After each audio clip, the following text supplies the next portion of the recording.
Markets continue to be in free fall, having shaved off most of the gains of 2015. China and a depreciating rupee have added much gloom to the market.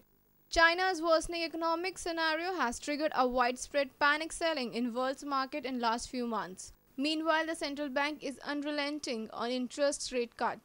See, if you talk about yesterday as well as today, the Sensex has been down sharply. Now, the main reason behind is there are regular signs of weakness which are coming from Chinese economy. Now, China is a big economy after the US economy.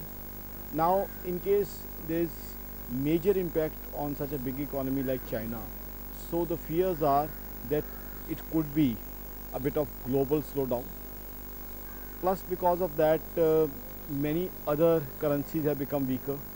Our own Indian rupee is trading around 65 rupees 80 paisa against the dollar.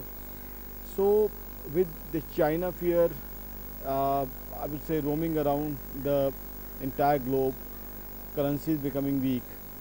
So, the markets are down yesterday as well as today. The benchmark Sensex fell to a low of 27,131 on Friday before recovering to trade at 27,200 in the afternoon. The movement in Indian markets followed a sharp decline of more than 2% in the Dow Jones Industrial in US on Thursday and a weak opening of the Asian markets on Friday. Now, as an economist, what I feel is that short-term sentimental impact has been there on India, but in the longer term, India doesn't have any reason to worry. Why so? Because in case China is down the way it is, what it means is that we will be better candidates for international money. So that may give a reason for our stock markets to go. Powered by NNIS.